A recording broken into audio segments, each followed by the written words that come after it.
श्रीगुरुभ्यो नमः। सच्चिदानन्दरूपाय विश्वोत्पत्त्यादिहेतवे तापत्रयविनाशाय श्रीकृष्णाय वयं नमः। हरि ओम। మీ అందరికీ స్వాగతం। ఇవాళ భాగవతం క్లాసు మళ్ళీ స్టార్ట్ చేస్తున్నాను. కొంతమంది కొత్త వాళ్ళు వచ్చారు, అందువల్ల ముక్తికాంత గారు ఇంట్రొడక్షన్ పెట్టారు భగవద్గీత వీడియో. దాంట్లో ఇనిషియల్ ఇంట్రొడక్షన్ ఉంది.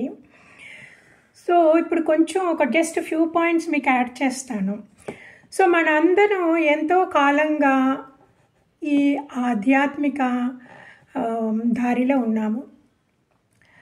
మనమందరూ కష్టపడి అంత వ్రతాలు చేయడం ఏంటి, పూజలు పునస్కారాలు, తీర్థయాత్రలు, ప్రవచనాలు వినడం, మెడిటేషన్ చేయడం, జపం చేయడం అన్నీ చేస్తున్నాము. ఓకే, కానీ ఇంత చేసాక కూడా మనకి సడన్గా ఏదన్నా ఒక ఛాలెంజ్ వచ్చిందంటే ఇంట్లో మనం షేక్ అయిపోతున్నాము. ఎందుకు వాళ్ళు అలాగన్నారు, నేనేం తప్పు చేశాను, నేను తప్పు చేయకుండానే వాళ్ళు ఎందుకు అలాగన్నారు, నాకు ఎంత అవమానం అయిపోయింది, అందరు ఎదురుగా ఇలాగనేసారు అని ఏదేదో మా ప్రశ్నలు మనకు వస్తాయి. అది వచ్చినప్పుడు ఏమవుతుందంటే ఇంకలాగా ఇన్సిడెంట్ ఇంకలా తల్ల ఉండిపోయి మన ధ్యానంలో కూర్చున్నా సరే అదే ఫస్ట్ వస్తుంది అన్నమాట. ఓకే, ఇప్పుడు అలాగ అయినప్పుడు ఏమవుతుందంటే కంటిలో నలక పడ్డట్టు.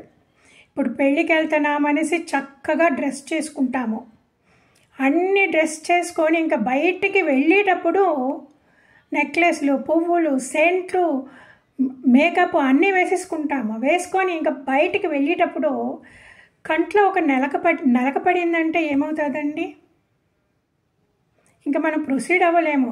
ఆ నలకేమో ఇంతే ఉంటుంది, కానీ అది ఆ నలక ఎక్కడ వెళ్ళి కూర్చుంది, కంట్లో కూర్చున్నది అన్నమాట.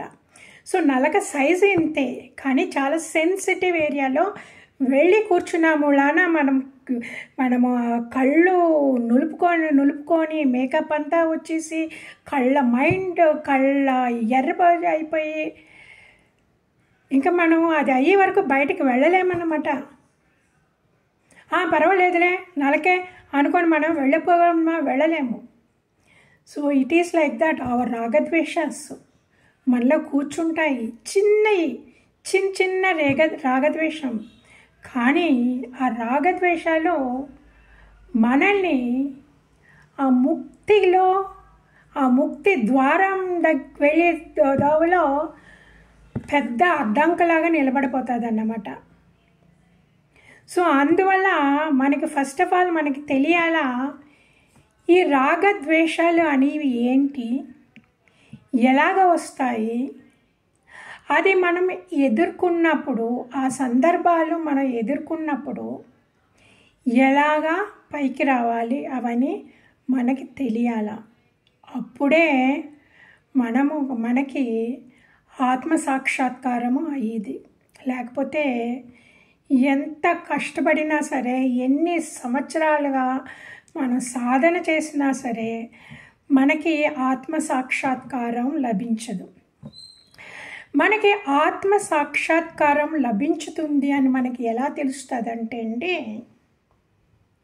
మనకి ఏదో ఒక తెలియని సంతోషం మన హృదయంలో తెలియకుండానే ఏదేదో సంతోషంగా ఉంటామన్నమాట. ఎప్పుడూ కామ్గా, చాలా ప్లెజెంట్గా, ఏదో తెలియని సంతోషంలో, ఏదో తెలియని తృప్తిలో మనం ఉంటాము. అదే భగవంతుడితో కనెక్షన్ పెట్టుకోవడం అన్నమాట. ఆ భగవంతుడు ఎక్కడున్నాడో మన లోపల ఉన్నాడు. మనం ఇన్ని పూజలు పునస్కారాలు చాంటింగు యజ్ఞయాగాది క్రతువులు తీర్థయాత్రలు, ప్రవచనం వినడం, అవన్నీ బహిరంగ సాధనాలు. అంటే ఏంటి? బయట చేసే సాధనలు అన్నమాట. ఆ బయట చేసే సాధనలు, ఆ బహిరంగ సాధనలు వట్టి స్కూల్ ఫైనల్ వరకు స్కూల్లో చదువుకున్నట్టు లెక్క. మనం ఇంకా స్కూల్లో చదువుకొని స్కూల్లోనే ఉండిపోతామా? మనం కాలేజీకి వెళ్ళాలా కదా, పీయూసీ చేయాలి కదా, డిగ్రీ చేసుకోవాలి కదా. అది కావాలంటే మనం ఇంకా పెద్ద స్థాయికి ఎదగాల. ఆ ఎదిగి స్థాయి, నెక్స్ట్ స్థాయి అంతరంగ సాధన. అంతరంగ సాధన అంటే మనము లోపల, ఈ లోపల చూసుకొని మన లోపల ఏమేమి జరుగుతుంది, ఏమేమి రాగద్వేషాలు మనలో ఉన్నాయి, ఆ రాగద్వేషాలు ఎలాగ బయటకు వచ్చేస్తాయి, బయటకు వచ్చి మన మనసు పాడు చేస్తుంది, మన నిర్మలత్వం పాడు చేస్తుంది అని మనం తెలుసుకోవాలి. ఇప్పుడు మన దగ్గర ఉండి కల్మషాలు ఏంటి, మనసులో ఉండి కల్మషాలు ఏంటి? మనమందరం అలాగే పుట్టాము, మనమేం భయపడక్కర్లేదు. ఇవన్నీ అయ్యో నాకు ఇలాగున్నది, ఈర్ష్యాద్వేషాలు ఉన్నాయి అని మనమేం భయపడక్కర్లేదు. మన మనసు అలాగే, భగవంతుడు అలాగే చేసాడన్నమాట. మనం ఈ రాగద్వేషాల నుంచి బయట పడడానికే మనం సాధన చేయడం. ఇప్పుడు స్కూల్ అయిపోయింది మనకి, ఇప్పుడు నెక్స్ట్ కాలేజ్కి వెళ్ళాలి కదా. ఆ అంతరంగ సాధన, ఆ అంతరంగ సాధన ఎలా చేయాలంటే ఫస్ట్ మనసులో ఏమేమి ఉన్నాయి అనేసి, మనసు భగవంతుడు మ్యానుఫ్యాక్చర్ చేసినప్పుడే కామ, క్రోధ, లోభ, మోహ, మద, మాత్సర్యమని ఈ 6 రకాల విలక్షణాలు, ఈ 6 రకాల విలక్షణాలతో మనం పుట్టేమన్నమాట. ఈ 6 రకాల విలక్షణాల నుంచి మనం తప్పించుకొని పైకి వెళ్ళడమే సాధన, అంతరంగ సాధన. ఇప్పుడు అంతరంగ సాధన చేసేటప్పుడు బయటనే బహిరంగ సాధనని ఇంత చేయాలా, లోపల ఎంత చేయాలంటే మనకు కష్టం. అందువల్ల మనం బహిరంగ సాధన తగ్గించుకోవాలా. ఈ పూజలు పునస్కారాలు చేసి టైం తగ్గించండి, అభిషేకాల టైం తగ్గించండి, తీర్థయాత్ర తగ్గించండి, ఇంకా బయటికి వెళ్ళడాలు తగ్గించండి. అప్పుడు మనకి టైం దొరుకుతుంది. అప్పుడు మనం కూర్చోవాలన్నమాట. కూర్చొని మనము మనలో చూసుకోవాలా. ఇప్పుడు అక్కడికో వెళ్ళొచ్చేమో, ఎవరో ఏమో అంటారు, అది ఏమన్నారు, ఎందుకు అన్నారు అనుకుండే బదులు వాళ్ళు ఏదో అన్నారులే, ఇప్పుడు నేను ఎందుకు దాన్ని పట్టుకొని అదే పీక్కుంటున్నాను, అలా అన్నారు, అలా అన్నారు, అలా అన్నారు, నా మనసు చివుక్కుమన్నది అని నేనెందుకు పీక్కుంటున్నాను అని ఆ ప్రశ్న మనకు రావాలా. ఇదే ఎదుగుదల అంటే. ఇప్పుడు ఆ ప్రశ్న వచ్చాక నెక్స్ట్ స్టెప్, ఇంకా దీని నుంచి మనం తప్పించుకోవడం ఎలాగా, ఆ నెక్స్ట్ స్టెప్కి వెళ్ళాలన్నమాట. ఓకే, ఇవన్నీనే భాగవతంలో కథల రూపంలో ఉన్నాయి. ఎంతెంతో మహాత్ములు, ఎంతమందో మహాత్ములు, ఋషులు తపస్సు చేసి వాళ్ళకి నీ రాగద్వేషాలు పైకొచ్చి వాళ్ళ కింద పడిపోయారన్నమాట. కింద పడిపోయి ఆ తర్వాత ఎంతో కష్టపడి మళ్ళా పైకి వెళ్ళారు. సో అలాంటి కథ ఒకటే ఇప్పుడు మనం దక్ష ప్రజాపతి గురించి చెప్పుకుందాము. సో ఇది ఏంటి, ఈ కథ దేని గురించి? ఈర్ష్యా ద్వేషం. ఈ ఈర్ష్యా ద్వేషములన ఎంత విధ్వంసం జరిగిందో మనం తెలుసుకున్నాము అంటే మన జీవితంలోనే చూసుకుంటే కూడా అలాంటి సంఘటనలు ఎన్నో జరిగినాయి అన్నమాట. ఒకప్పుడు దక్ష ప్రజాపతి ఆ లోకపాలకులందరూని మనం మహా పెద్ద యజ్ఞం చేద్దాము, భగవంతుడి సాక్షాత్కారం కోసం భగవంతుడికి యజ్ఞం చేద్దామని అందరూ చేరారు. ఆ యజ్ఞంలో ఎవరున్నారు? దేవతలు, ఋషులు, సిద్ధులు, గంధర్వులు అందరూ ఉన్నారు. ఓకే, బ్రహ్మ, శివుడు అందరూ వచ్చారనమాట. వచ్చి చాలా చక్కగా అలంకరించారు యజ్ఞవేదిక అంతా. ఆ సభలో అందరూ కూర్చున్నారు. అప్పుడు దక్ష ప్రజాపతి, ఆ దక్ష ప్రజాపతి ఎవరు? బ్రహ్మగారి మానసపుత్రుడు. బ్రహ్మగారికి 10 మంది మానసపుత్రులు. ఇదే బిగినింగ్ ఆఫ్ ద క్రియేషన్. ఆ బ్రహ్మగారు సృష్టించారు చూసారా? ఆ సృష్టి నుంచి ఆ సృష్టి ఆవిర్భావం అయ్యాక కదా మనమందరూ ఇలాగ వచ్చాము. సో మనం రాకముందు ఫస్ట్ బ్రహ్మగారు సృష్టి మొదలెట్టే ముందు మానసపుత్రులు 10 మంది మానసపుత్రులు కన్నారు. దాంట్లో ఒక ఆయన దక్షుడు. ఆ దక్షుడికి 16 మంది ఆడపిల్లలు. ఆ 16 మంది ఆడపిల్లల్ని ధర్ముడికి, అగ్నికి, పితృకి వాళ్ళందరికీ ఇచ్చి పెళ్లి చేశారు. ఇప్పుడు మనం ఫోకస్ చేసేది ఆఖరి అమ్మాయి సతీ అని. ఆ సతీని ఈశ్వరుడికి ఇచ్చి పెళ్లి చేశారన్నమాట. ఓకే, యాక్చువల్గా దక్షుడికి ఈ సతీని శివుడికి ఇచ్చి పెళ్లి చేయడం అస్సలు ఇష్టం లేదు. తిట్టుకుండేవారు. వాళ్ళ ఇంట్లో పెద్ద గొడవ అయ్యింది. ఏంటి నువ్వు ఎవరికి దొరకలేదనేసి ఆ శ్మశానానికి వెళ్ళి వాడిని వెళ్ళి లాక్కొని వచ్చావు? ఆ వేషాలేంటి, ఆ పావులేంటి, ఆ జడ ఏంటి, స్నానం లేదు, పానం లేదు, ఒక చోటు ఉండడానికి ఇల్లు లేదు, వాళ్ళ చుట్టూని ఏంటి ప్రమదగణాలు, ఎవరు భూతాలు, ప్రేతాలు, పిశాచాలు. నీకు వీడైనా దొరికాడు? మన అంతస్తుకి ఈ శివుడు పనికిరాడు, నువ్వు చేసుకోకూడదు అనేసి.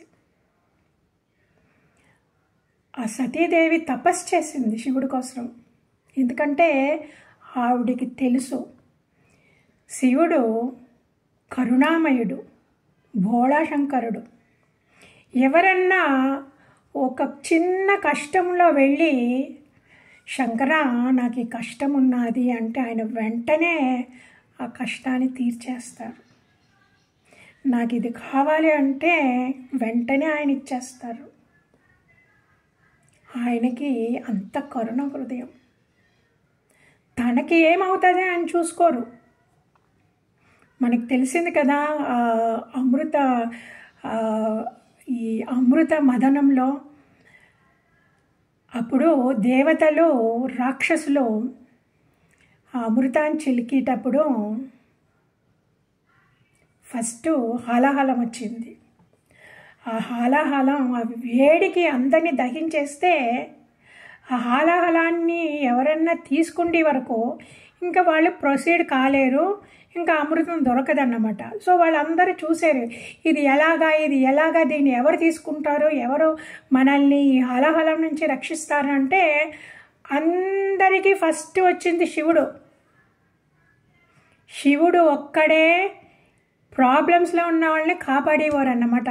సో వాళ్ళందరూ శివుడి దగ్గరికి వెళ్ళారు. వెళ్ళగానే ఆయన ఇంకా ఒక మాట అడగలేదు, వెంటనే ఆ హాలాహలం తాగేసి గొంతులో పట్టుకున్నారన్నమాట ఆయన. అందుకే కదా నీలకంఠుడు అనేసి ఆయన పేరు. సో ఇంత చేసి తర్వాత అందరూ వెళ్ళి ఆ అమృతం చిలికారు. అమృతం వచ్చింది. ఆ అమృతాన్ని ఇద్దరునేమో గొడవెట్టుకుంటున్నారు. ఎవరు? దేవతలుని, రాక్షసులుని. నాకు కావాలని. కానీ ఒక్కడికి మనసులో రాలేదు, అయ్యో ఆ శివుడు, పరమశివుడు ఆ విషాన్ని మింగేశాడు, మనం ఏమైపోతుందో ఆయనకి, మనం వెళ్ళి అడుగుదాం రండి, ఒక్క చుక్క ఇద్దామని ఎవ్వరికీ అనిపించలేదన్నమాట. అయితే కూడా శివుడు కోపం అనేది లేదు. ఆయన ఎవరి దగ్గర నుంచి ఏమీ ఎక్స్పెక్ట్ చేయరు. ఆయనకు కావలసింది అందరూ సుఖంగా ఉండాల, అందరూ సంతోషంగా ఉండాల. అది ఒక్కటే ఆయనకు కావాలన్నమాట. ఆయన చాలా భక్తుడు, విష్ణు భక్తుడు, గ్రేట్ తపస్వి. ఆయన ఎప్పుడు ధ్యానంలో ఉంటారు. ఆ ధ్యానాల్లో ఉండబట్టే ఆయనకి అంత కరుణ అన్నమాట. ధ్యానంలో ఎవరు ఉంటారో వాళ్ళకి ఆటోమేటిక్గా మైండ్ రిలాక్స్ అయిపోతుంది. నేను నాది అన్న ఆ విషయమే వాళ్ళకి రావు. సో పరమశివుడు అలాంటివాడు. అందువల్ల సతీదేవి ఎన్నో వేల సంవత్సరాలు తపస్సు చేసి ఆయన అనుమతి ఇవ్వలేదు. ఈ బ్రహ్మగారు విష్ణు వాళ్ళందరూ వెళ్ళి ఆయన ఫోర్స్ చేస్తే ఆయన ఓకే సరే నేను పెళ్లి చేసుకుంటాను అన్నారు. కానీ ఇక్కడికి వచ్చి సతీదేవి నేను చేసుకుంటానంటే ఇక్కడ పెద్ద గొడవ. అప్పుడు బ్రహ్మగారు వచ్చారు. బ్రహ్మగారు వచ్చి బ్రహ్మ ఎవరు? దక్షుడి తండ్రి. అందువల్ల చెప్పారు, ఇలాగ నువ్వేమో అనుకుంటున్నావు శివుడిని చూసి. ఆయన గుణావతారం, సాక్షాత్ భగవంతుడు, గుణావతారం. ఆయన ఎప్పుడు ధ్యాన స్థితిలోనే ఉంటారు. ఎవ్వరికి ఇంత హాని కూడా చేయరు. ఎంత కష్టంలో ఉన్న వాళ్ళైనా సరే ఆయన దగ్గరికి వెళ్ళిపోతే అడిగారంటే వాళ్ళ కష్టాలన్నీ తీర్చేస్తారు. అలాంటి శివుడికి నీ కూతుర్ని ఇవ్వడము నువ్వే ఎంతో అదృష్టం చేసుకున్నావు. ఆయన సాక్షాత్ భగవంతుడు, చక్కగా చూసుకుంటారు సతిని, నువ్వు ఇయ్యి అన్నారు. సో అందువల్ల ఇంకా లేదు అనలేక ఇచ్చారే కానీ దక్షుడికి ఇష్టమే లేదు ఇప్పుడు కూడా. సో ఇప్పుడు ఈ యజ్ఞశాలకు అందరూ కూర్చున్నారు, రెడీగా ఉన్నారు. దక్షుడు వెళ్ళారన్నమాట. ఆయన ఎంటర్ అవ్వగానే, ఆయన లోపలికి అడుగు పెట్టగానే ఆ సభాసదులందరూ లేచి నిలబడ్డారు గౌరవపూర్వకంగా. కానీ ఇద్దరు మట్టుకు లెగలేదు. ఒకటి బ్రహ్మగారు లెగక్కలేదు, ఎందుకంటే బ్రహ్మ తండ్రి. ఇంకొకటి పరమశివుడు, అల్లుడు కదా, లెగాల, లేచి నమస్కారం చేయాలా. కానీ పరమశివుడు లెగలేదు. అసలే శివుడు అంటే దక్షుడికి మంట. ఇంకా ఆయన వెళ్ళగానే అందరూ లేచారు కానీ శివుడు లెగలేదని ఆయనకి ఇంకా కోపం నషాలానికి ఎత్తిపోయిందన్నమాట. ఎత్తిపోయి నానా మాటలు అన్నారు. ఏమన్నారు? ఎంత పొగరు, ఎంత అహంకారము. నేను వస్తే అందరూ నిలబడ్డారు, అందరూ ఆహ్వానించారు. ఈ శివుడు నా అల్లుడు, నేను అల్లుడులాగా చేసుకున్నారు, నాకేమీ ఇష్టం లేదు. ఏమో ఆ సతీ నాకు ఆయనే కావాలా అని అన్నాముళ్ళని ఈ కోతి కన్నులోడికి నా కూతురునిచ్చాను. నా కూతురు ఎంత అందగత్తి, ఆ కళ్ళు ఎంత కమలాల్లాగా ఉంటాయి, ఎంత కుసుమారిగా ఉంటుంది, ఎంత సుకుమారిగా ఉంటుంది, ఎంత విద్యావంతులు, ఎంత అందగత్తి. అలాంటి దాన్ని ఈ కోతి కన్నులోడికి, జడలో ఉన్నవాడికి, ఆ స్నానాలు లేనోడికి, ఒక చోటు అని లేనోడికి, శ్మశానంలో తిరిగేవాడికి, ఆ ఎప్పుడు ఆ తాగుబోతు మూకల్ని పెట్టుకొని తిరిగేవాడికి ఇచ్చాను.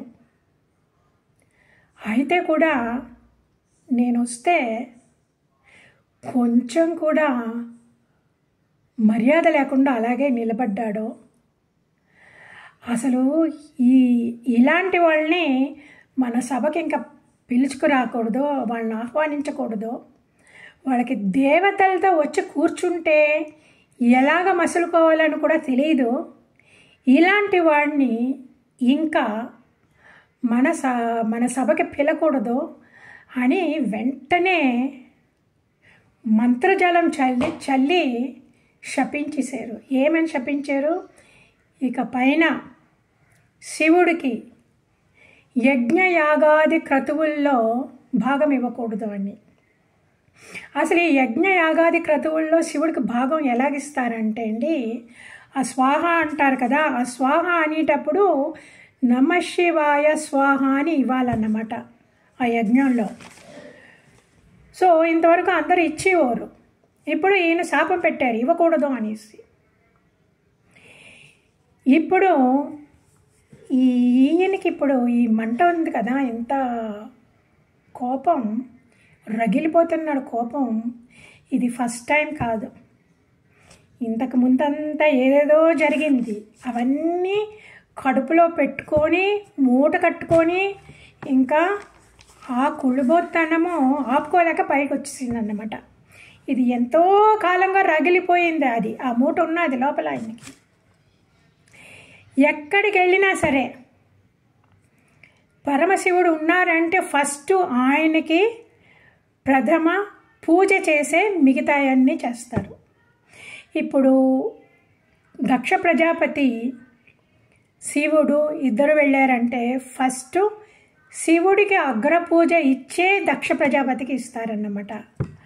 అదంతా చాలా కాలంగా పెట్టుకున్నారు. ఆ ఈర్ష, జలసి, వాడికి ఏమున్నదనేసి ఆయనకి ఇస్తారు.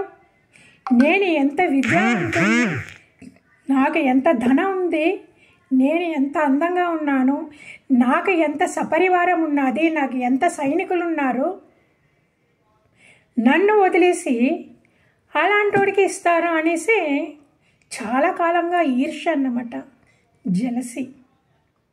ఆ జలసి ఎవరిని దహించేసింది? దక్ష ప్రజాపతినే దహించింది. Jealousy and anger are like fire, it destroys the source first. పూజ స్వామీజీ చెప్తారు ఎప్పుడూని, jealousy is like a fire, it destroys the source first. మనమే ఫస్ట్ రగిలిపోతామంట. మనం ఎవరిని చూసి మనం రగిలిపోతున్నామో వాళ్ళు పైకి వెళ్తానే ఉంటారు, వాళ్ళకేమవ్వదు. ఇది మనల్నే దహించుకుంటుందన్నమాట.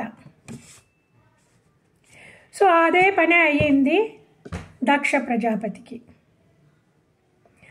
అలాగా శాపం ఇవ్వగానే ఏంటి, ఇంకా యజ్ఞయాగాది క్రతువుల్లో శివుడికి భాగం ఇవ్వకూడదు అని అనగానే అక్కడ ఉన్నది శివుడు ఊరికేనే ఉన్నాడు. శివుడికి ఇదంతా ఏమీ పనికిరాదన్నమాట.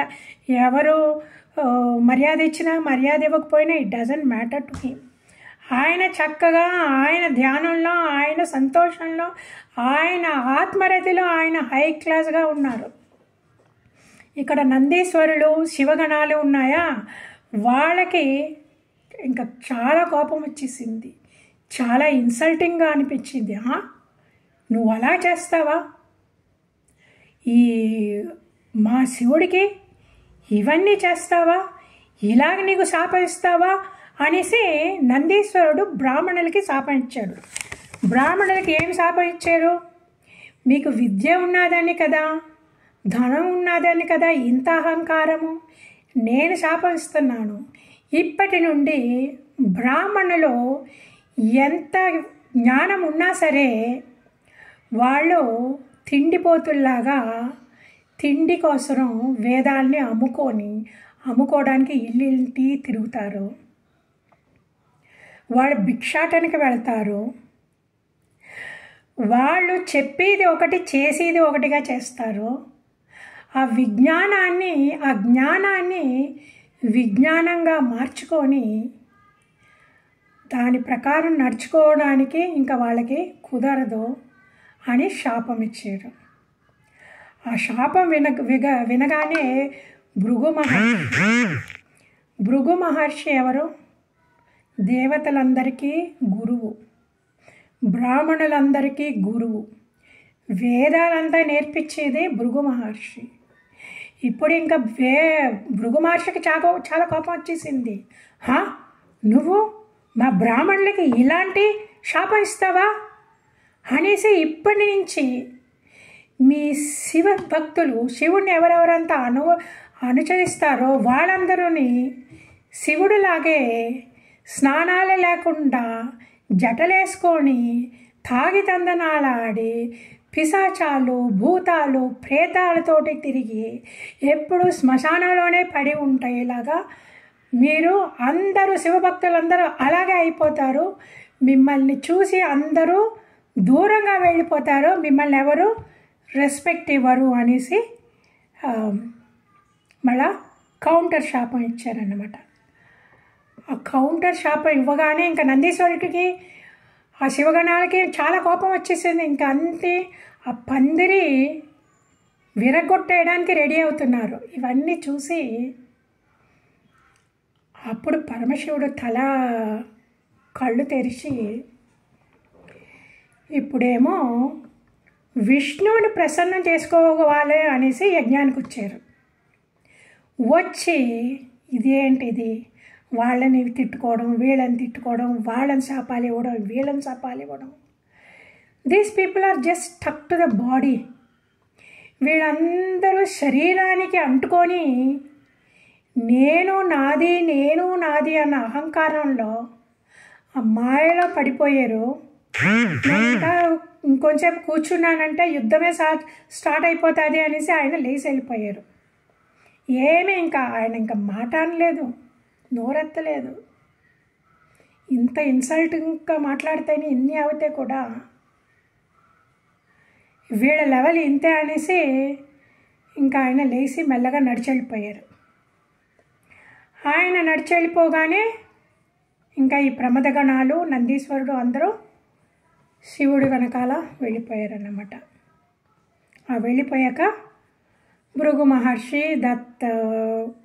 దక్ష ప్రజాపతి వాళ్ళందరూ ఇంకా యజ్ఞం చేసుకున్నారు. యజ్ఞం పూర్తయిపోయింది, అంతా ముగించుకున్నారన్నమాట. ఇప్పుడు శివుడు లేకుండా, శివుడికి యజ్ఞభాగం ఇవ్వకుండా. ఆయన పరమేశ్వరుడు, దేవత, భగవంతుడి గుణావతారం, లయకర్త. భగవంతుడే ఆయన్ని సృష్టించింది లయకర్తలాగా. ఇంకా ఆయన కోపం వచ్చిందంటే, శివ తాండవం వచ్చిందంటే ఆ ప్రళయ తాండవాన్ని ఎవరు తట్టుకోలేరు అన్నమాట. అందుకే ఆయన ఇంకా పెద్ద గొడవ అవ్వడానికి ముందు ఆయన వెళ్ళిపోయారు సైలెంట్గా. వీళ్ళు యజ్ఞమంతా ముగించేసుకున్నారు శివుడికి ఏమీ ఇవ్వకుండా. కొంతకాలం అయ్యాక ఇప్పుడు దక్ష ప్రజాపతి ఆ యజ్ఞం చేశాక ఆ యజ్ఞం మెరిట్స్ అన్నీ దక్షుడికి వెళ్ళిందన్నమాట. సో ఆయనకి ఇంకా అహంకారం కొంచెం ఎక్కువైపోయింది, గర్వము అహంకారం ఎక్కువైపోయిందన్నమాట. నేను నా అంతటి వాడు అనేసి వెళ్ళి ఆయన నెక్స్ట్ టైము వాజపాయి యజ్ఞం అని దానికి స్టార్ట్ చేశారు. అన్నీనేమో అరేంజ్ చేసుకున్నారు. సో మనం వాజపాయి యజ్ఞం చేసుకుంటాము అనేసి. ఆ వాజపాయి యజ్ఞం ఎందుకో పవర్కి, దాంట్లో సోమరసం వేస్తారు. దాంట్లోనేమో ఈ హార్స్ చారియట్లో వాళ్ళు ఏమో ఆ రేసింగ్కి వెళ్ళి యుద్ధం చేసి అవన్నీ గెలవాలన్నమాట. అది ఏదేదో చాలా చాలా ఉన్నాయి. అది మెయిన్గా ఎందుకు, మన పవర్ ఇంక్రీజ్ అవ్వాలా, మన శక్తులు ఇంక్రీజ్ అవ్వాలా, మన ఐశ్వర్యం ఇంక్రీజ్ అవ్వాలా అనేసి అన్నమాట. ఇవన్నీ మెటీరియలిస్టిక్ రిచువల్స్. నాకు కావాలా, నా అంతటి వాడు ఇంకెవరో ఉండకూడదు. సో గర్వానికి ఇంకా కొంచెం ఎక్కించడానికి అన్నమాట ఆ వాజపాయి యజ్ఞం ఆయన పూనుకున్నారు. పూనుకున్నప్పుడు అందరినీ పిలిచారు, కానీ శివుడిని పిలలేదు. సో శివుడిని పిలలేదు అనేసి విష్ణువు బ్రహ్మ కూడా వెళ్ళలేదు. ఇంత పని చేస్తాడా, ఆ పరమశివుడికి భాగం లేదు అన్నాడు. ఈ వాజపాయి యజ్ఞానికి కూడా పిలలేదు, మనము వెళ్ళొద్దు, అక్కడ చాలా బీభత్సం జరుగుతుంది, విధ్వంసం జరుగుతుంది, మహా అపరాధం, శివుడిని ఇలాగ ఇన్సల్ట్ చేయడం మహా అపరాధం, మనం వెళ్ళొద్దు అనేసి వాళ్ళిద్దరూ వెళ్ళలేదు. ఓకే, ఇక్కడ ఇంకా వాజపాయి యజ్ఞానికి అన్నీ స్టార్ట్ చేస్తున్నారు. అన్నీనేమో సమకూర్చుకుంటున్నారు.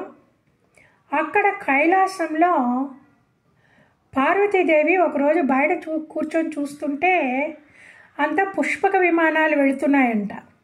ఆ పుష్పక విమానాల్లో అందరూ దేవతలు వాళ్ళ వాళ్ళ సంసారాలతోటి వాళ్ళ స్పౌసులతోటి వీళ్ళు చక్కగా అలంకరించుకొని నగలు పెట్టుకొని పువ్వులు పెట్టుకొని మేకప్ వేసుకొని అంతా ఎంత గిఫ్టులంతా పట్టుకొని చక్కగా పుష్పక విమానాల్లో వెళుతున్నారంట.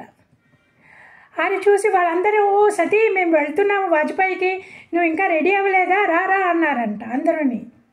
ఒకటి తర్వాత ఒకటి ఓ సతీ బాగున్నావా, వస్తున్నావా, ఎప్పుడు వస్తున్నావు, పలకరింపు ఉంటుంది కదా. ఆవిడికి అప్పుడు తెలిసింది మా నాన్నగారు వాజ్పేయి యజ్ఞం చేస్తున్నారు, నన్ను పిలలేదు అనేసి.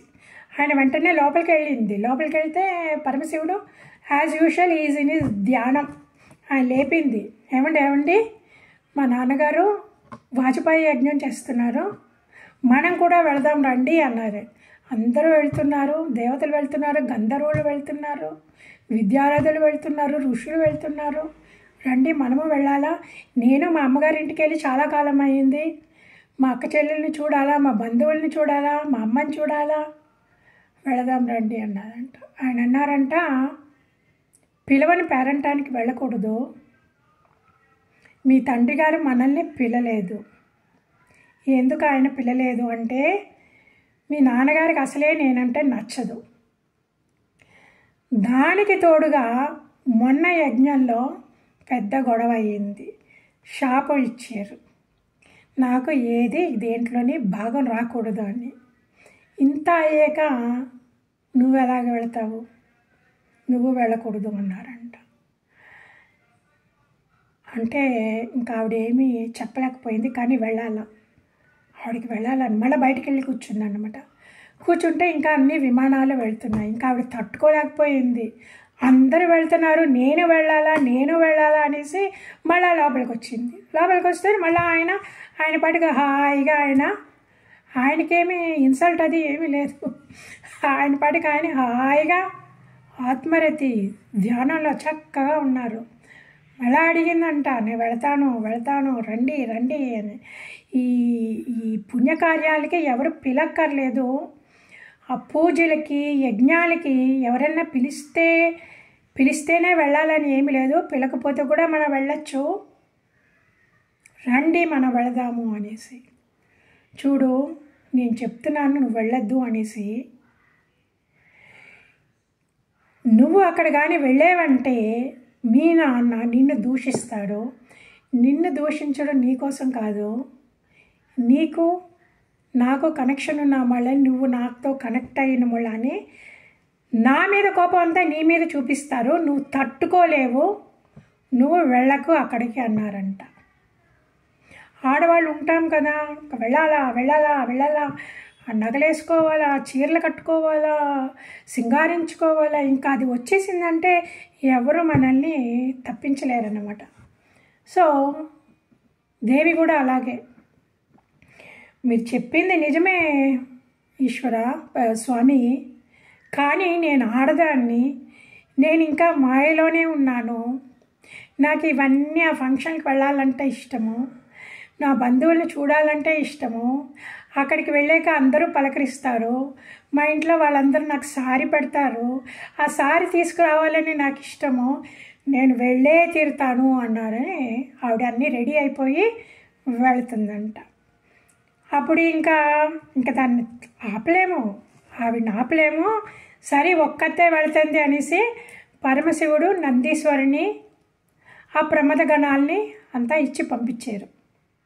ఇంకా ప్రమద గణాలంతని, ఆ ప్రమద గణాలు ఎవరు, భూతాలు, ప్రేతాలు, పిశాచాలు, తర్వాత అక్కడ కొంతమంది ఎంతో వికృతమైన ఆకారం కలగవాళ్ళు, కొంతమంది చాలా పొట్టిగా ఉన్నవాళ్ళు, కొంతమంది కూరల్లాంటి పళ్ళు ఉన్నవాళ్ళు, కొంతమంది 3 కన్నులు ఉన్నవాళ్ళు, కొంతమంది ఒకే ఒక కన్ను ఉన్నవాళ్ళు, కొంతమంది ఒక చెయ్యి చాలా పొడుగుంటుంది, ఇంకొక చెయ్యి చాలా పొట్టిగా ఉంటుంది. ఇలాగ వికృతమైన ఆకారాలు. ఈ ప్రమద గణాలంతా పరమశివుడు నువ్వు చూసుకుంటారు. ఎందుకంటే వాళ్ళని ఎవరు చూసుకోకపోతే వాళ్ళు అన్ని చోట్లకే వెళ్తారు, అందరినీ వాళ్ళని ఇన్సల్ట్ చేస్తారన్నమాట. ఇంకా వాళ్ళకి మనసులో యాజ్ ఇట్ ఈస్ శరీరంలో ఇలాంటి అవకతవకలతో మనం పుట్టేమని వాళ్ళకి ఎంతో డిప్రెషన్ ఉంటుంది. ఆన్ టాప్ ఆఫ్ ఇట్ ఎవరు చేర్చుకోరు వాళ్ళని. అప్పుడు ఇంకా వాళ్ళకి ఎంత కష్టంగా ఉంటుంది ఆ జీవితం. ఆ జీవితం లైఫ్ స్పాన్ ఉన్నది 80 ఏళ్ళు, 60 ఏళ్ళు, 70 ఏళ్ళు, 100 ఏళ్ళు ఎవరికున్నా తెలియదు మనం. కానీ వాళ్ళకి ఆ కంపాషన్, ఆ కరుణ చూపించే వాళ్ళు ఉండాలి, ఫ్రెండ్షిప్ ఉండే వాళ్ళు అంటారు.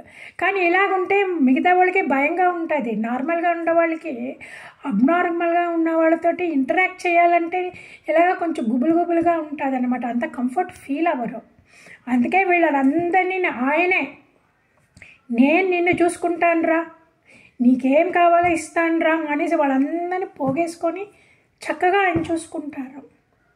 సో ఆయన దగ్గర ఉండే సైన్యం ఇదే అన్నమాట. వేరేంటి నార్మల్ సైన్యం ఏమీ లేదు ఆయనకి. సో ఈ సైన్యం అంతా తీసుకొని నందీశ్వరుడి మీద కూర్చొని సతీదేవి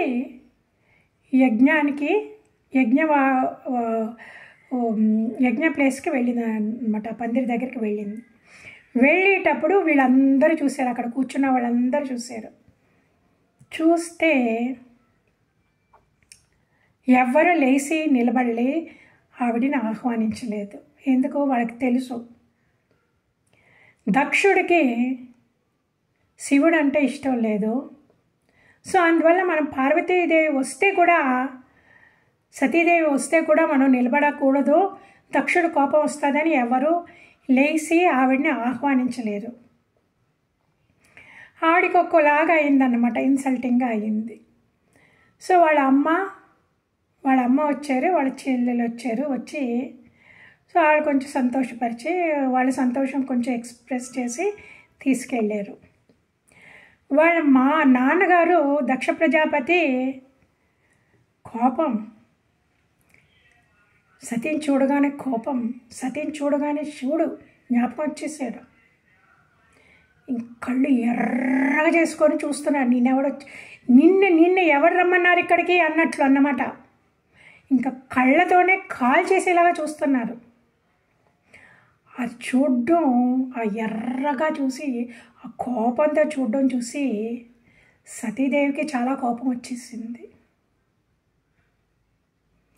ఇలా నా మీద కూడా ఇంత కోపమా, ఆయన అవమానపరిచింది కాకుండా నా మీద కూడా ఇంత కోపమా అనేసి ఆవిడకి చాలా కోపం వచ్చింది.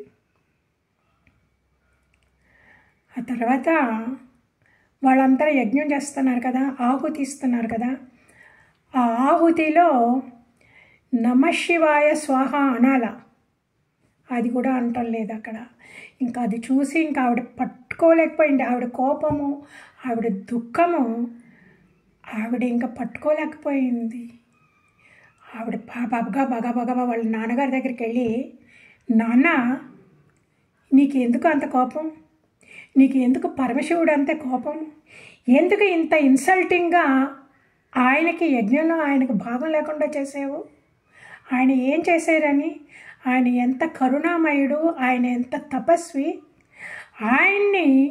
ఆయన పాదాలని దేవతలు కూడా పూజిస్తారే, అలాంటి మనిషిని నువ్వు ఆ రోజు అంత ఇన్సల్ట్ చేసిందే కాకుండా ఇప్పుడు ఇలాగ చేస్తావా, ఛీ, నాకు నీకు సంబంధం అని ఉండకూడదు, నా శరీరం ఉన్నంత వరకుని అందరూ నన్ను దాక్షాయణి అంటారు, నీ పుత్రికగానే నన్ను చూస్తారు, ఈ శరీరానికి నీకు ముడబెట్టి ఉంటుంది, నాకు ఈ శరీరం వద్దు, నా పరమేశ్వరుని ఎవరు ఇన్సల్ట్ చేస్తారో వాళ్ళకి నాకు ఇంకా సంబంధం అనేది ఉండకూడదు అనేసి నేను ఇప్పుడే ఈ శరీరాన్ని వదిలేస్తాను, నీ శరీరం నాకు వద్దు అనేసి ఆవిడ ఆ యజ్ఞవాటికలో కూర్చొని, ఒక చోట వెళ్ళి కూర్చొని మఠం వేసుకొని ఆవిడ మెడిటేషన్లోకి వెళ్ళి ఆయన షట్చక్రాల మీద ఫోకస్ చేసి పరమేశ్వరి పాదాలు హృదయంలో తలుచుకొని ఆయనకు నమస్కరిస్తూ ఆవిడ తనలో అగ్ని పుట్టించి ఆ అగ్ని ఇలాగ తలలోంచి వచ్చి ఆ అగ్నికి ఆవిడ ఆహుతి అయిపోయారు. ఆ సతీదేవి తనలోంచి అగ్ని రగిలించి ఆ శరీరాన్ని ఆవిడ అగ్నికి ఆహుతి ఇచ్చేసింది. ఇంకా దాక్షాయణి లేదు, ఆ దాక్షాయణి అనే శరీరం ఇంకా లేదు, దక్షుడి కుమార్తె ఇంకా లేదు. అలాగే ఆవిడ ఆహుతి అయిపోయారన్నమాట. ఇంకా అది చూడగానే ఆ నందీశ్వరుడికి ప్రమదగణాలకి ఇంకా ఎంత కోపం వచ్చేసిందో, నువ్వు ఇంత చేస్తావా, మా సతీదేవికి ఇంత చేస్తావా అనేసి ఇంకా వాళ్ళందరూ కత్తులు కటార్లు అన్నీ పట్టుకొని ఆ యజ్ఞశాల ఫుల్గా ధ్వంసం చేసేసారు. అందరూ ఆ బ్రాహ్మణులు, బ్రాహ్మణ స్త్రీలు, ఋషులు అందరూ పరిగెట్టి పారిపోతున్నారు. వీళ్ళు కత్తులు కటార్లు చేసుకొని వాళ్ళు వెళ్ళి ఆ స్తంభాల్ని కొట్టేయడం ఏంటి, ఆ యజ్ఞకుండాల్ని తన్నేయడం ఏంటి, అక్కడ ఉన్న ఈ కలశాలని తన్నేయడం ఏంటి, ఆ యజ్ఞకుండాల కొంతమంది అయితే యజ్ఞకుండాల్లో మూత్రం విసర్జించారు. ఇంకా యజ్ఞం సాగకూడదు అనేసి అక్కడ ఉన్న బ్రాహ్మణులు పట్టుకొని లాగేశారు. ఓకే, ఆ బ్రాహ్మణులు కొంతమంది ఇది ఇలా ఇన్సల్టింగ్గా అప్పుడు ఫస్ట్ టైము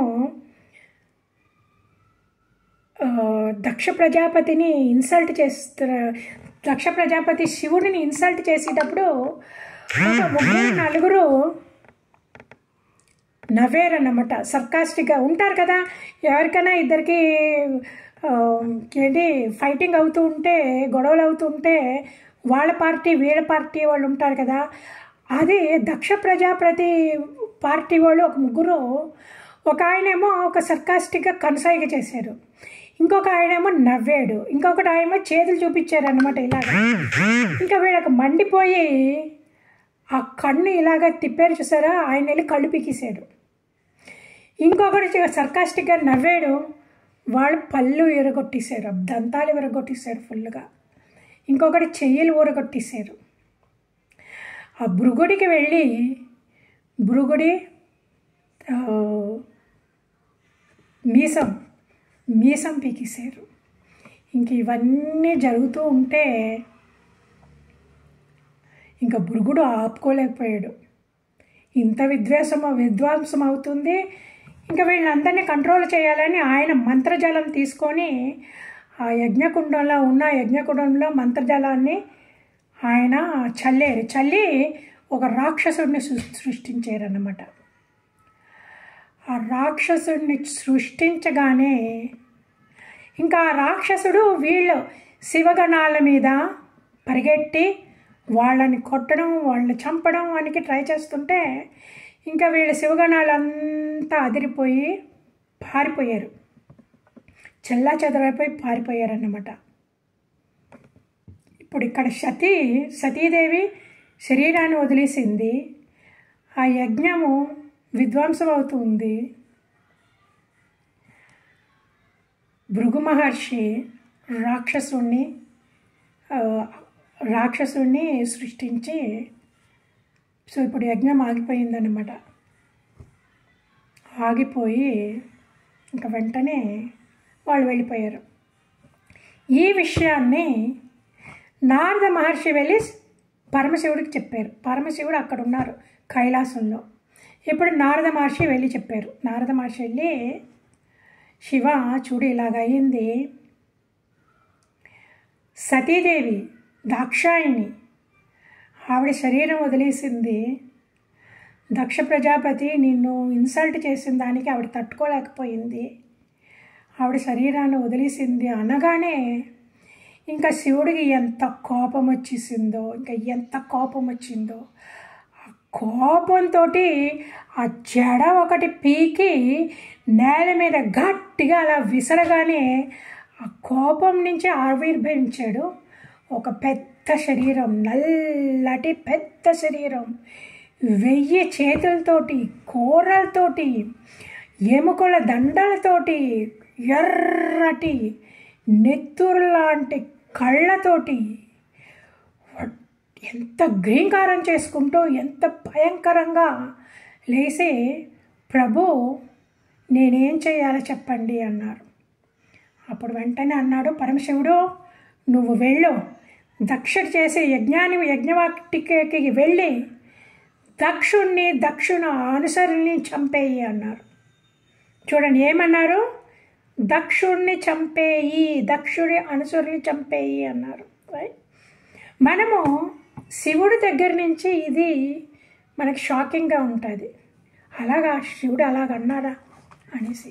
మరి అప్పుడు ఆయన్ని ఇన్సల్ట్ చేసినప్పుడు ఏమీ అనలేదు కదా, ఆయన ఊరికేనే ఉన్నారు కదా, ఇప్పుడేంటి ఇంత కోపము? రాక్షసుని వీరభద్రుడు, ఆయన పేరు వీరభద్రుడిని సృష్టించారు అన్నమాట. ఏంటిది వీరభద్రుడిని సృష్టించారు, అంత కోపం వచ్చేసింది అంటే, ఎప్పుడూ భగవంతుడు, మనం భగవంతుణ్ణి తిడితే కూడా కొంతమంది నాస్తికులు ఉంటారు కదా, భగవంతుణ్ణి హేళన చేయడం, తిట్టడం అవన్నీ ఉన్నాయి. మనం కూడా ఎంతోమందిని చూస్తూ ఉంటామన్నమాట. ఈ మోడర్న్ జనరేషన్లో ఇది ఇంకా ఎక్కువైపోతుంది. సో భగవంతుడు మనం ఈ విధంగా తిట్టి వాళ్ళని కూడా ఆయన ఓర్చుకుంటారంట, ఆయన పనిష్ చేయరు. కానీ వాళ్ళ భక్తుల్ని ఎవరన్నా ఏమన్నా అంటే తట్టుకోరు. ఇంకా పాపం పోవాలి అంటే, ఇప్పుడు భగవంతుడిని నింద చేసి పాపం పోవాలంటే ప్రాయశ్చిత్తం ఉన్నది. సో మనం ప్రాయశ్చిత్తం చేసుకోవచ్చు, కొంచెం బుద్ధి రాగానే ప్రాయశ్చిత్తం చేసుకొని భగవంతుడిని ప్రసన్నం చేసుకోవచ్చు. కానీ భగవంతుడి భక్తుల్ని అంటే ఇంకా భగవంతుడు ఒప్పుకోడు అన్నమాట. ఆ ప్రాయశ్చిత్తం ఎప్పుడు ఇది ఆ ప్రాయశ్చిత్తం చేసుకోవాలి, ఆయన పాపం పోవాలి అంటే మనం ఎవరిని నిందించేమో ఇంక వాళ్ళే అన్నమాట మనకి ఫర్గివ్నెస్ ఇవ్వాల. లేకపోతే there is no forgiveness, this పాపం అన్నమాట. అందుకే శివుడికి అంత కోపం వచ్చేసింది. ఆవిడ సతీదేవి గొప్ప భక్తురాలు, సతీదేవి ఆయన భార్య, ఆ విషయం పక్కన వట్లండి. కానీ ఆవిడ పెద్ద భక్తురాలు, ఎన్ని వేల సంవత్సరాలు తపస్సు చేసి పరమశివుణ్ణి భర్తగా పొందింది. అలాంటి సతీదేవి ఆవిడ అగ్నికి ఆహుతి అయిపోయింది అంటే శివుడు తట్టుకోలేకపోయాడు అన్నమాట. ఇంకా వీళ్ళకి మంచి బుద్ధి చెప్పాలనేసి దక్ష ప్రజాపతికి బుద్ధి చెప్పాలనే వీరభద్రుణ్ణి అంత కోపంలోంచి ఆయన సృష్టించారు. అందువల్ల వీరభద్రుడు కూడా అంత కోపం అన్నమాట. ఇంకా వెంటనే వీరభద్రుడు, ఆ ప్రమదగణాలు అందరూ వేల కొలది ప్రమదగణాలు, వాళ్ళందరికీ కోపం రగిలిపోతుంది. ఆ కోపంలో ధన్ ధన్ ధన్ అని వెళ్తుంటే ఆ నేల మీద ఆ మట్టి, ఆ ధూళి ఇంకా ఎంత ఎగిరిపోయింది అంటే నల్లటి మేఘాలా కప్పిపోయిందన్నమాట.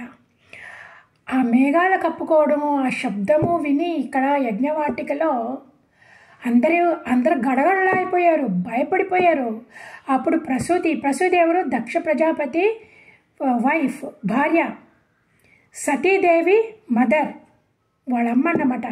వాళ్ళ అమ్మగారు ఇంకా అడిలిపోయిందన్నమాట. అడిలిపోయి ఇదంతా శివుణ్ణి అంత అపహరించి అంత ఇన్సల్ట్ చేసి, ఆయన్ని ఇంత ఇన్సల్ట్ చేసిన కోసం మనం అనుభవించవలసి వస్తుంది. అంత చెయ్యకుండా ఉండవలసింది మనం అనుభవించాలని ఇంకా ఆవిడే అడిలిపోయిందన్నమాట. ఆ పక్కనున్న వాళ్ళందరూ కూడా అడిలిపోయారు. ఇప్పుడు శివుడికి శివాపరాధం, ఆ శివాపరాధాన్ని మనము అనుభవించే తీరాలా అనేసి. సో ఇంకంతా వాళ్ళు వస్తున్నారన్నమాట. వచ్చాక సో ఇది నెక్స్ట్ పార్ట్ మనం నెక్స్ట్ క్లాస్లో చదువుకుందాము. ఇప్పుడు ఇంపార్టెంట్ మన లెసన్ ఏమంటే అండి, ఇప్పుడు శివుడు అంతమంది ఎదురుగా ఫస్ట్ యజ్ఞంలో ఎదురుగా ఇన్సల్ట్ చేస్తే కూడా ఆయన ఏమనలేదు. ఎందుకు అనలేదు? ఆయన ఎందుకు లెగలేదు అంటే ఆయన ధ్యాన స్థితిలో ఉన్నాడు. మనకి తెలిసిందే కదా, శివుడు ఎప్పుడు ధ్యానంలో ఉంటారు, ఎప్పుడు ధ్యానంలో ఉంటారు. మనము పూజ చేసేది కూడా శివుడు ధ్యానంలో ఉన్న ఫోటోని కానీ మనం పూజలో పెట్టుకొని పూజ చేసేము అంటే నిరంతరము మనకు కూడా ఆ శక్తి అలాగ వచ్చేస్తుందండి. మన మైండ్ ఆటోమేటిక్గా లోపలికి లాక్కొని వెళ్ళిపోతుంది. అది ఆ పవర్ ఉంది. నాకు ఈ నిదర్శనం ఉన్నదన్నమాట. ఇంకా నేను ఆ శివుడిని ఆ మెడిటేటింగ్ పోజ్లో ఉన్న శివుడి ఫోటో జ్ఞాపకం వచ్చింది అంటే నా మనసు లోపలికి వెళ్ళిపోతుంది. సో ఆయనకు ఆ శక్తి ఉన్నదన్నమాట. భక్తులందరికీ అది ప్రసాదిస్తారు. సో ఆయన మనసు ఆయనకు లోపలికి వెళ్ళిపోయి ఏం చేస్తుంది? లోపలికి వెళ్ళిపోయి ఆయన మహావిష్ణువుకి గొప్ప భక్తుడు.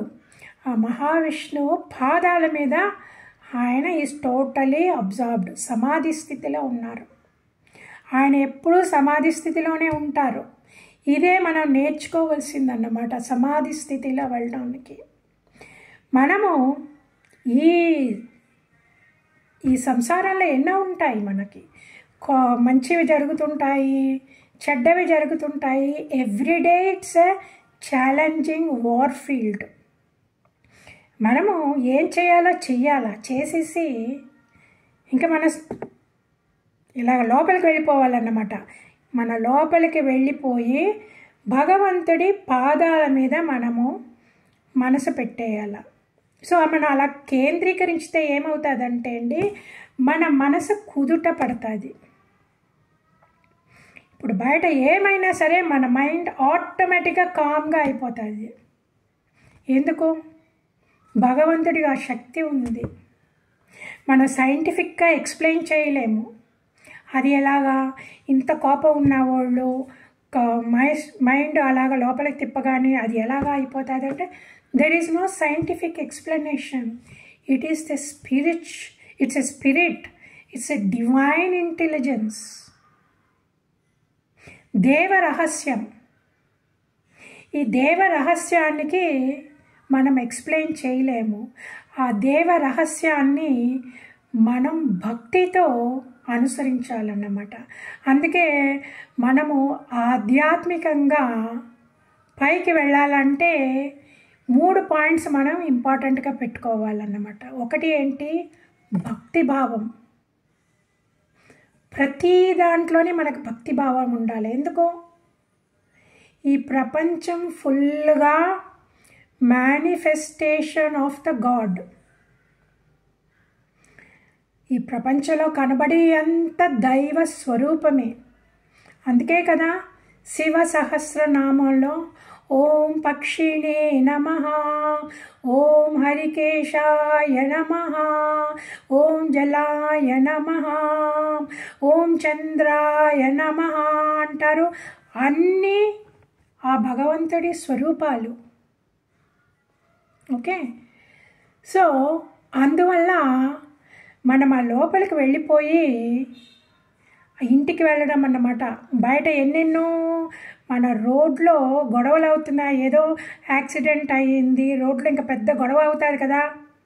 మనం లోపలికి వచ్చేయాల, లోపలికి వచ్చి తలుపేసేసుకోవాలా. లోపలికి వచ్చి తలుపేసేసుకున్నామంటే మన అలజడి కూడా కాస్త తగ్గుతుంది. అలాగే మనం లోపలికి వెళ్ళిపోవాలా, లోపలికి వెళ్ళిపోయి తలుపు వేసేసుకోవాలా. ఆ తలుపులు ఏంటి? ఈ 5 సెన్సెస్, పంచ జ్ఞానేంద్రియాలు. యోగులు అదే అంటారు కదా, పతంజలి మహర్షి అదే కదా చెప్పారు, ప్రత్యాహార అన్నారు. ప్రత్యాహార అంటే ఏంటి? అన్ని సెన్సెస్ లోపలికి లాక్కోవడం అన్నమాట. తలుపులన్నీ మూసేసుకోవడం, తలుపులు మూసేసుకొని మనసు లోపల పెట్టేసి తలుపేసేయాలి. ఆ తలుపేయడమే turning inwards, turn the mind inwards.